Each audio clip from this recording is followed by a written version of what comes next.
Hello everyone, and welcome back to JB's Total Gaming, where we are doing another indie game roundup. So when I get at least 3 or 4 games that I think are interesting and worth taking a look at, I like to do these videos, and in this case we actually have 5. Now the first 2 we're going to talk about, we're not going to talk a whole lot about, because I talk with my friend Steve at great length about at least this game, Thimbleweed Park, and another game, Paradigm, we talk about briefly. So these are both point-and-click adventure games. So if you're old enough to remember these games and kind of an updated version of that gameplay sounds interesting to you, these are both games that I can highly recommend.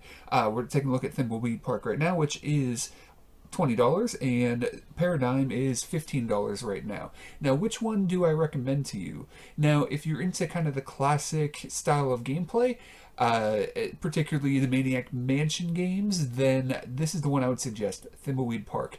However, if you're in for something just a little bit zanier, then might I suggest Paradigm. Now, I do want to point out, both the footage I'm using here are from Carnage. Just want to give credit where credit is due, and this game definitely offers some of that classic point-and-click adventure gameplay that you might expect, but just on crack, basically. Not in that it's weird, I'll put it that way.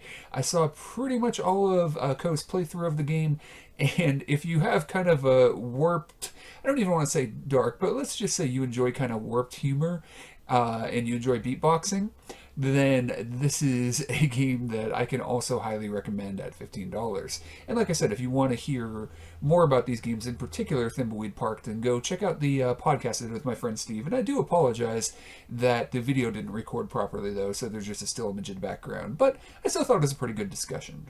Next up, we have Flinthook, and this is Bear Taffy's footage that I'm using here. I've used his footage quite a few times, so thanks for that, Bear.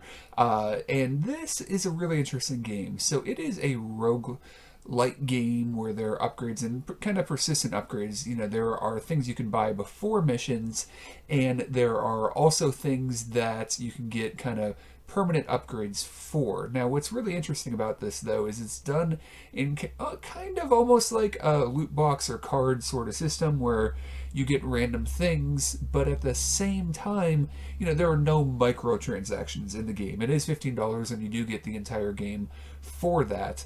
And as you unlock more and more things, you potentially get better and better, because I'm going to say you're probably not going to get through the whole thing on your first attempt. The game does get pretty difficult. So, what exactly do you do in the game? So the thing about this game is it has a fairly unique system. It reminds me a little bit of Bionic Commando in the sense that there are a lot of things that you have this hook that you're able to latch on and go around the level, and it's pretty neat. Now, there are some weird things, though. For example, when you move and you shoot, well, they're on the same stick. So it's not like you'd expect where you move with the left stick and then the right stick aims. You actually, they're on the same thing. Now, there is also keyboard and mouse play that you can try to do, which some people have found to be easier, some people didn't really.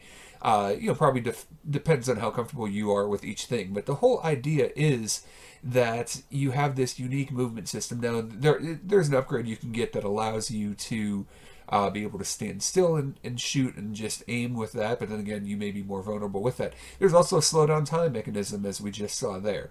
So if you like the idea of kind of an old school platformer-ish with combat and a really unique movement system and some interesting things going on, and the joy of random packs and things without having to pay for them, which I think is a really interesting concept that this game has done, then I can definitely recommend Flinthook.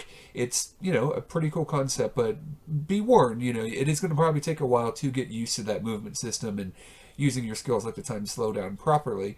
But overall, from what I've seen in this genre that I do play quite a bit of, this looks like it could be a new up-and-comer. Alright, next up we have Domina.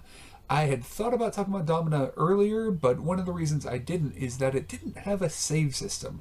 This game can take 2 or more hours to get through. And, well, the developer seemed to think it wouldn't be a big deal to not have a save system. I disagree. However, it is my understanding that that has now been implemented, or at least will be very soon. I'm pretty sure it actually has been implemented. And what this game is about is managing a ludus. If you're not familiar with what that is and you haven't watched Spartacus, it's basically training grounds for gladiators. So you are the Domina, that you train the gladiators, you buy equipment and whatnot, and you send them out into combat, take different agreements, you do things in order to build up your ludus and make training more effective.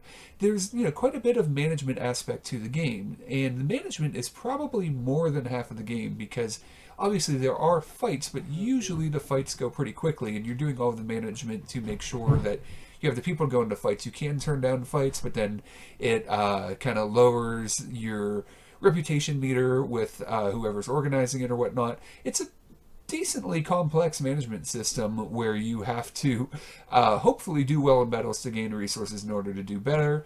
And I won't talk about what happens at the end, but it's pretty interesting. I'll just say you're probably not going to beat it on your first try, but it seems like a pretty interesting management game. Here we have the combat. Now, when you start the game, you don't have any control over the gladiators, though. Basically, you have to hope that you have trained and equipped your gladiator in a way that is going to do well in the fight. But there are fights where you have multiple gladiators in the fights. You can even get lions and things like that.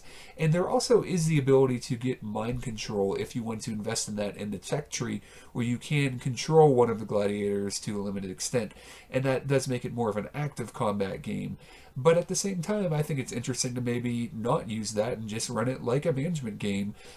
But it is a fairly unique management game with a unique theme and something that I find pretty appealing and pretty cool, so that's why I recommend possibly taking a look at it for $10 on Steam. The last game we're taking a look at is Little Nightmares, and just looking at this game, you may get the vibe of Limbo or Inside. I actually wasn't a huge fan of Limbo. I actually enjoyed Inside quite a bit more, although some people really didn't enjoy the story of the game that was very abstract and didn't think the game was long enough to justify its price. Now, this is a game that, according to quite a few people, the story, while still somewhat abstract, is more coherent than Inside. So if that was something that annoyed you about Inside, then maybe this is worth checking out. It also has some unique things in that it is kind of 2.5D. There are sections where you can move backwards and forwards in the foreground. It has platforming and puzzles like you might expect, creepy enemies like you might expect. But I will point out that this is a $20 game, and you can probably beat it in around 3 hours. So most of the negative reviews seem to say that. So again, these aren't games that I'm necessarily telling you to go out and buy right away. But if this sort of genre of game, this sort of dark puzzle game with some platforming is something that intrigues you, I think you might really enjoy this game. If the idea of paying $20 for a 3-hour game, times will vary obviously, but as kind of an average time, then you might want to check this out if that sounds interesting, and if the fact that it's a little bit short doesn't bother you. If you believe that a quality game, it doesn't really matter too much about the length as long as you enjoy the experience, then I was about to call it Inside, then Little Nightmares may be worth checking out. So there's the current installment of the Indie Game Roundup. Hopefully you guys enjoyed this, maybe found something that might interest you. If you do enjoy this sort of content, please like, share, subscribe, leave comments so that more people can see this, because while I can't play all the games out there, I do have the chance to listen to a lot of reviews, check out a lot of footage and whatnot, and hopefully bring you guys some games you might not have heard about otherwise that definitely aren't AAA games, but may be something that you really enjoy. So thanks a lot for watching, and we'll talk to you again soon.